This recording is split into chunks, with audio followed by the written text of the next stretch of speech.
I am Jean-Yves Le Gall. I am president of CNES, the French Space Agency, and the president-elect of the International Astronautical Federation. And it is my pleasure to welcome you here at the 67th International Astronautical Congress. Elon Musk is founder, CEO, and lead designer of SpaceX.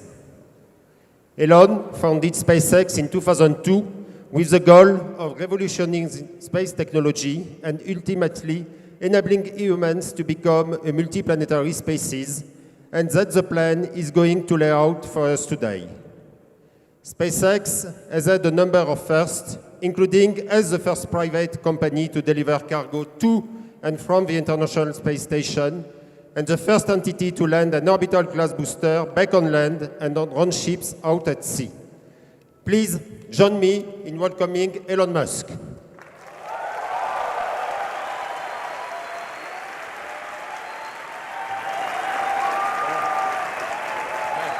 you. Thanks for having me.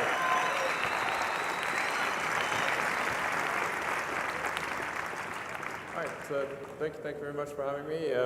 Look forward to talking about the SpaceX Mars architecture, and what I really want to try to achieve here is to make Mars seem possible, make it seem as though it's something that we can do in our lifetimes, and that you can go. And is there really a way that anyone could go if they wanted to? I think that's really the important thing.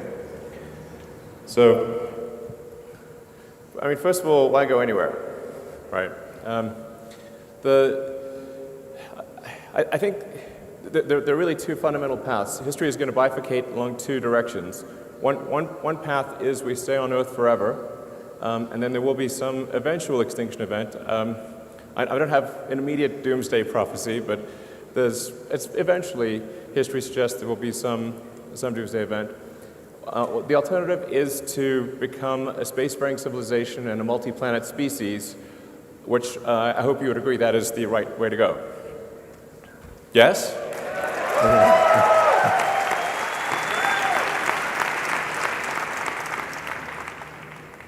That's what we want. Yeah.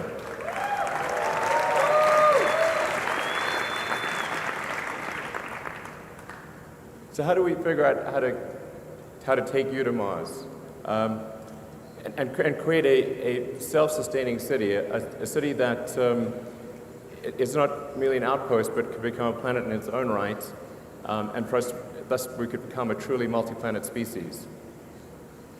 Sometimes people wonder, well, what about other places in the solar system? Why Mars? Just to sort of put things into perspective, this is an actual scale of what the solar system looks like. So we're currently in the third little rock from the left. That's Earth. Yeah, exactly. And our goal is to go to the fourth rock on the left. That's Mars. But you can get a sense for the real scale of the solar system, how big the Sun is, and Jupiter, Neptune, Saturn, Uranus, and then the little guys on the right are Pluto and friends. This sort of helps see it not quite to scale, but it gives you a better sense for where things are. So our options for becoming a multi-planet species within our solar system are limited. We have, in terms of nearby options, we've got Venus, but Venus is a super high pressure hot acid bath. So that would be a tricky one. Venus is not at all like the goddess. This is not in no way similar to the actual goddess. So it's really difficult to make things work on Venus. Mercury is also way too close to the Sun. We could go potentially on one of the moons of Jupiter or Saturn, but those are quite far out, much further from the Sun, a lot harder to get to. It really leaves us with one option if we want to become a multi-planet civilization, and that's Mars. We could conceivably go to our moon, and I certainly have nothing against going to the moon, but I think it's challenging to create a become multiplanetary on the moon because it's much smaller than a planet. It doesn't have any atmosphere. It's not as resource-rich as Mars. It's got a 28-day day, whereas the Mars day is 24.5 hours. And in general, Mars is far better suited to ultimately scale up to be a self-sustaining civilization. So just to give some comparison between the two planets, that they're remarkably close in a lot of ways. In fact, we now believe that early Mars was a lot like Earth. And in fact, if we could warm Mars up, we would once again have a thick atmosphere and liquid oceans. So, but where things are right now, Mars is about half again as far from the sun as Earth. So still decent sunlight. It's a little cold, but we can warm it up. It has a very helpful atmosphere, which, in the case of Mars being primarily CO2 with some nitrogen and argon and a few other trace elements, means that we can grow plants on Mars just by compressing the atmosphere. And it has nitrogen too, which is also very important for growing plants. It would be quite fun to be on Mars because you'd have gravity, which is about 37% that of Earth. So you'd be able to lift heavy things and bound around and have a lot of fun. And the day is remarkably close to that of Earth. And so we just need to change that bottom row. Because currently we have 7 billion people on Earth and 0 on Mars.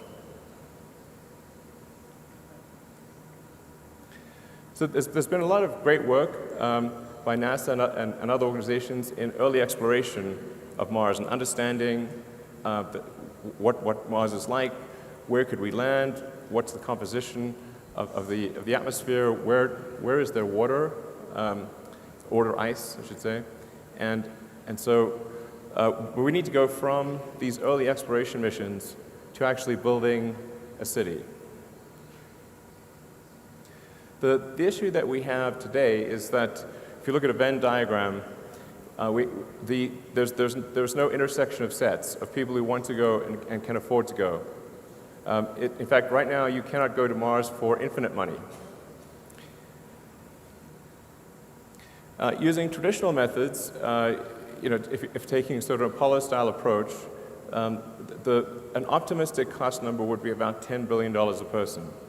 So for example, the Apollo program, the cost estimates are somewhere between $100 to $200 billion in current year dollars.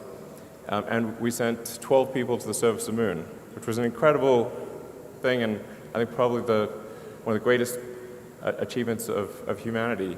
But that is a steep price to pay for a ticket.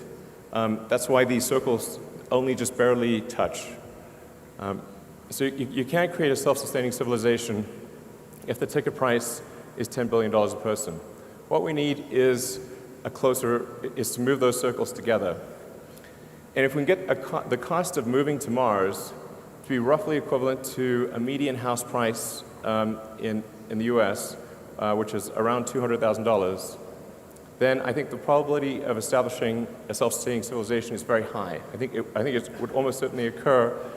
Not everyone would want to go. In fact, I think a relatively small number of people from Earth would want to go, but enough would want to go and who could afford the trip that it would happen.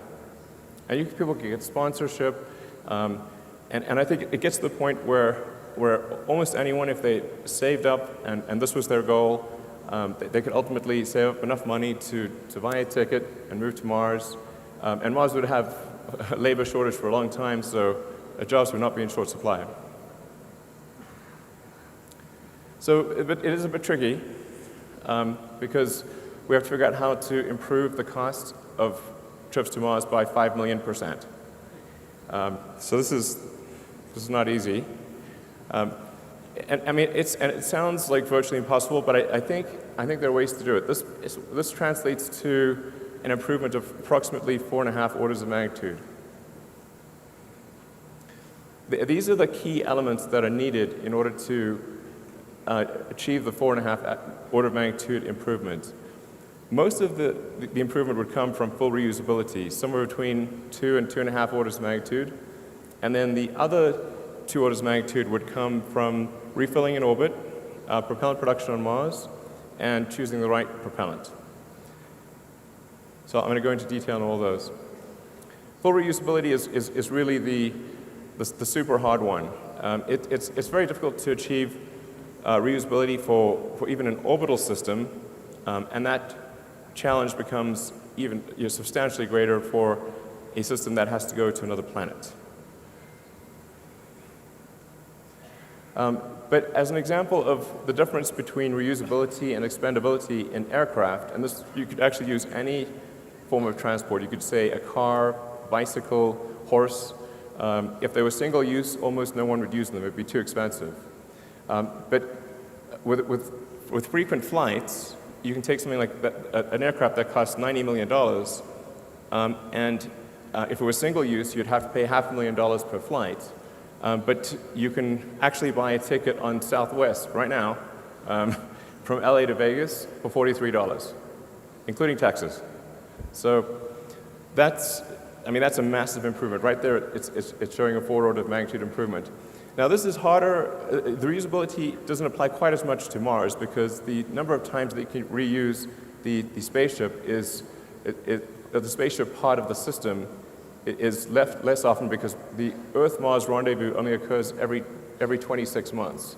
So you get to use the spaceship part roughly every 2 years. Now you get to use the booster and the tanker as frequently as you'd like. And so that's why it really makes a lot of sense to load the spaceship into orbit with essentially tanks dry and have it have really quite big tanks that you then use the booster and tanker to refill while it's in orbit and maximize the payload of the spaceship so that when it goes to Mars, you really have a very large payload capability.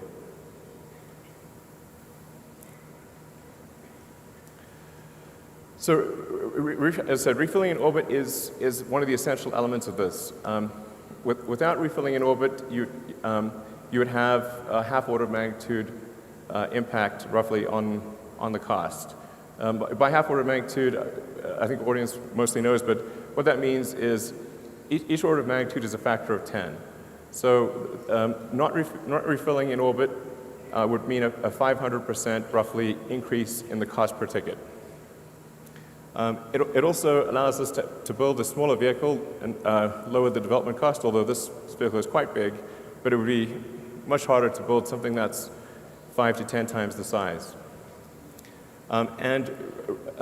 It also reduces the sensitivity of performance characteristics of the booster, rocket, and tanker. So if there's a shortfall in the performance of any of the elements, you can actually make up for it by having 1 or 2 extra refilling trips to the spaceship. So it's very important for reducing the susceptibility of the system to a performance shortfall. And then producing propellant on Mars is actually also very obviously important. Again, if we didn't do this, it would have at least a half order of magnitude increase in the cost of a trip, so a 500% increase in the cost of the trip. And it would be pretty absurd to try to build a city on Mars if your spaceships just kept staying on Mars and not going back to Earth. You have this like massive graveyard of ships. You have to like do something with them. So it really wouldn't make sense to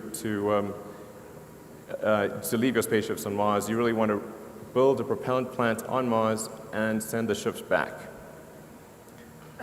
So, and Mars happens to work out well for that because it has a CO2 atmosphere, it's got water ice in the soil, and with H2O and CO2 you can produce CH4, methane, and oxygen O2.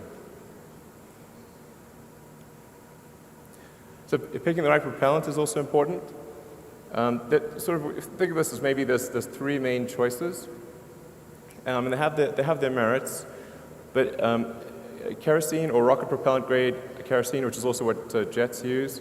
Rockets use a very expensive form, a highly refined form of jet fuel essentially, which is a form of kerosene. It helps keep the vehicle size small, but because it's a very specialized form of jet fuel, it's quite expensive. The reusability potential is lower.